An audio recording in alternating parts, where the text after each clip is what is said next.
इस वक्त की बड़ी खबर आपको बता दें, यूएई से प्रधानमंत्री नरेंद्र मोदी ने बड़ा ऐलान किया है। यूएई के साथ भारत खड़ा है।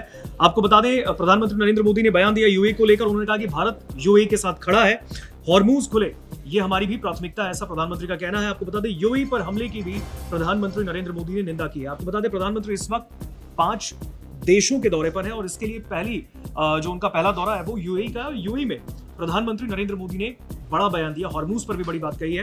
प्रधानमंत्री ने क्या कुछ कहा, इस पर बातचीत करने के लिए हमारे साथ सोनम जुड़ी हुई है। सोनम, जिस तरीके से प्रधानमंत्री का ये 5 देशों का दौरा, यूएई पहुंचकर उन्होंने पहले हॉर्मूज पे बात की, उन्होंने यूएई पर हुए हमले की भी निंदा की है। प्रधानमंत्री क्या कुछ कह रहे हैं? और बिल्कुल, यहाँ पर ऋतिक हम देख रहे हैं कि हॉर्मूज जो है तनाव का केंद्र बना हुआ है और लगातार हम देख रहे हैं कि फिलहाल ना ईरान झुकने को तैयार है और ना ही अमेरिका झुकने को तैयार है। इस तरफ जो ब्रिक्स बैठक हो रही है, वहीं दूसरी तरफ प्रधानमंत्री नरेंद्र मोदी ने यूएई से अब एक बड़ा संदेश दिया है, एक बड़ा ऐलान उनकी तरफ से किया गया। उन्होंने सीधे तौर पर कहा है कि यूएई पर जो हमला हुआ हम उसकी कड़ी निंदा करते हैं और साथ ही उन्होंने कहा कि यूएई के साथ भारत खड़ा है और खड़ा रहेगा। ये एक अपने आप में एक बड़ा संदेश है। यहाँ पर पीएम मोदी 5 देशों की यात्रा पर हैं और पहला पड़ाव उनका यूएई है। यहाँ पर वो पहुंचे, उन्हें गार्ड ऑफ ऑनर दिया गया और साथ ही यहाँ पर उन्होंने यूएई के राष्ट्रपति शेख मोहम्मद बिन जायद अल नहयान से मुलाकात की और इस दौरान उन्होंने कई बातें कही। अगर हम उनकी बातों की बात करें तो उन्होंने पहले ये कहा कि भारतीयों की मदद के लिए यूएई का आभार व्यक्त करते हैं, हम हर क्षेत्र में साथ मिलकर काम करेंगे, यानी कि भारत और यूएई अब आगे साथ साथ मिलकर काम करते रहेंगे। भारत शांति, स्थिरता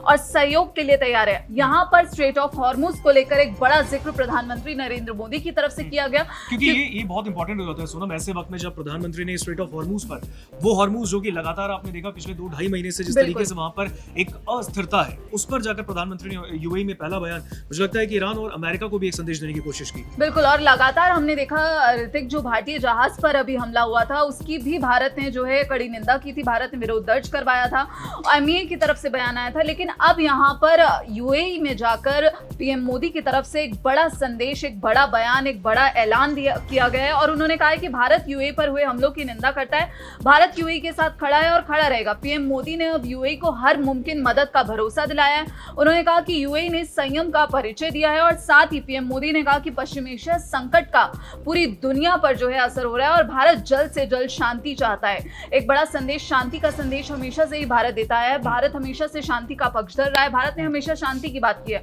और प्रधानमंत्री नरेंद्र मोदी की जो यूएई यात्रा है वो भारत के लिए बड़ी उपलब्धियां भी लेकर आई है। और यहाँ पर अगर हम बात करें तो ऋतिक, आखिर कौन कौन से जो समझौते हैं वो निकलकर सामने हो रहे हैं कि भारत और यूएई के बीच जिन पर मोहर लगती हुई दिखी है।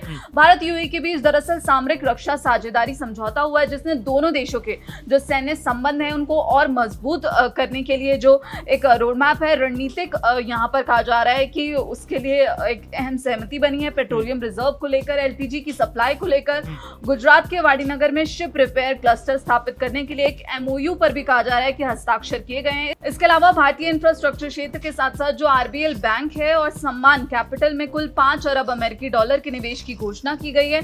अब यहाँ पर यूएई के राष्ट्रपति का पीएम मोदी ने आभार भी जताया और साथ ही उन्होंने यहाँ पर कैप्शन में जो सोशल मीडिया पर तस्वीर पोस्ट की है उसमें लिखा, मैं अपने भाई यूएई के प्रेसिडेंट हाइनेस शेख मोहम्मद बिन जायद अल नहयान को अबू धाबी एयरपोर्ट पर मेरा स्वागत करने के लिए धन्यवाद देता हूं। मैं एनर्जी, इन्वेस्टमेंट, सप्लाई चेन जैसे खास सेक्टर्स में भारत यूएई के बीच रिश्तों को मजबूत करने के मकसद से जो हमारी बातचीत है उसको लेकर उन्होंने यहाँ पर जिक्र किया। अब इसी के साथ साथ ऋतिक, जो ये कहा जा रहा था कि जो तनाव बढ़ रहा है, क्षेत्रीय तनाव बढ़ने के बीच जो भारत है मध्य पूर्व में अपने हितों का संतुलन बनाए हुए है। हमने देखा कि भारत और यूएई के बीच लगातार, क्योंकि ऋतिक अगर हम बात करें पीएम मोदी की यात्रा की, तो पीएम मोदी की इस यात्रा से जो है दोनों देशों के बीच जो रणनीतिक और आर्थिक संबंध है वो अब और ज्यादा गहरा होने की उम्मीद है। विदेश मंत्रालय के मुताबिक यूएई भारत का तीसरा सबसे बड़ा बिजनेस पार्टनर है और पिछले 25 सालों में ये इसके इन्वेस्टमेंट का 7वां सबसे बड़ा सोर्स है। और यूएई में अगर हम बात करें तो कितने भारतीय रहते हैं, क्योंकि यहाँ पर भारतीयों के लिए भी पीएम मोदी ने जिक्र किया।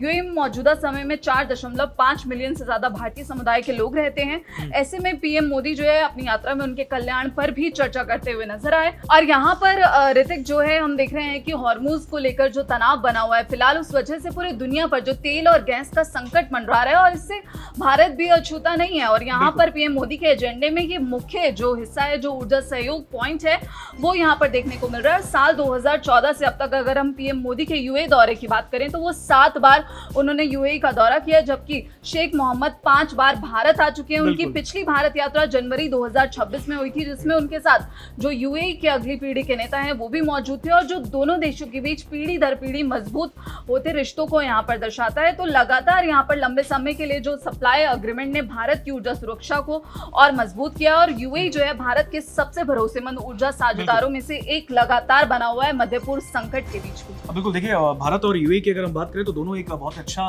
रिलेशन जो है वो भी शेयर करते हैं, और प्रधानमंत्री नरेंद्र मोदी का पहला दौरा अगर हम देखें तो वो यूएई का ही रहा है, और यूएई पहुंचकर उन्होंने पहले वहां के प्रेसिडेंट को बधाई भी दी, उनको धन्यवाद भी किया, और साथ ही साथ कई अहम डील पर भी बातचीत हो रही है, और कुछ ऐसे भी जो सामने भी है जैसा कि आपको भी सोनम ने बताया। लेकिन जिस तरीके से अभी स्ट्रेट ऑफ हॉर्मूज को लेकर प्रधानमंत्री ने यूएई में बयान दिया, कई अहम बातें कहीं, ये अपने आप में एक बहुत बड़ी बात हो जाती है, और प्रधानमंत्री का ये दौरा आने वाले वक्त में और बहुत बड़े पैगाम भारत के लिए भी दे सकता है, क्योंकि जाहिर तौर पर पीएम का ये दौरा भारत के लिए बहुत बड़ा एक बहुत पॉजिटिव, अगर हम क्षेत्र में देखें तो एक बहुत बड़ा एक बहुत बड़ी तस्वीर देखने को मिल सकती है। तो कहीं ना कहीं पीएम मोदी का ये जो बयान है, चाहे उन्होंने स्ट्रेट ऑफ हॉर्मूज पर दिया हो या फिर यूएई में जिस तरीके से यूएई पर हमले हुए उसकी निंदा उन्होंने की, ये बताया जाता है, ये दिखा रहा है कि प्रधानमंत्री कितने इस चीज़ को लेकर सजग हैं, और किस तरीके से वो अपने जो उनके फ्रेंड कंट्रीज हैं उन पर वो किस तरीके से अपना रिएक्शन दे रहे हैं। फिलहाल इस खबर में इतना ही, देखने बाकी तमाम खबरों के लिए देखते रहिए आप दैनिक जागरण। धन्यवाद। आज भी जिस प्रकार से आपकी वायुसेना के जहाजों ने एस्कॉर्ट किया, ये भारत के लोगों का सम्मान है। आपने पिछले दिनों प्राकृतिक आपदा के कारण कुछ इलाकों में जो परेशानियां आई, उन पीड़ित परिवारों के लिए संवेदना व्यक्त की, इसके लिए भी मैं आपका बहुत बहुत आभारी हूं। ब्रदर, पिछले कुछ समय से आपसे फोन पर तो बात होती रहती थी, परंतु मैं स्वयं आपसे मिलने के लिए बहुत ही बेताब था, आतुर था। पता नहीं क्यों, लेकिन मुझे ऐसा लग रहा था कि मुझे जितना हो सके उतना जल्दी आपके पास आना चाहिए, आपसे मिलना चाहिए। आज आपसे मिलकर के मुझे सचमुच बहुत खुशी हुई है। ब्रदर, जैसा मैंने आपको पहले भी कहा है, यूएई पर हुए हमलों की हम कठोर निंदा करते हैं। यूएई को जिस तरह निशाना बना गया है, ये किसी भी रूप में स्वीकार्य नहीं है। ब्रदर, इन कठिन परिस्थितियों में आपने जिस संयम, करेज और विजन का परिचय दिखाया है, यह बहुत ही सराहनीय है। राष्ट्रीय एकता, सुरक्षा और क्षेत्रीय अखंडता को बनाए रखने के आपके नेतृत्व में उठाए गए कदमों का हम अभिनंदन करते हैं। कठिन समय में यूएई में रहने वाले भारतीय समुदाय की चिंता करने और उनकी देखभाल की जाए,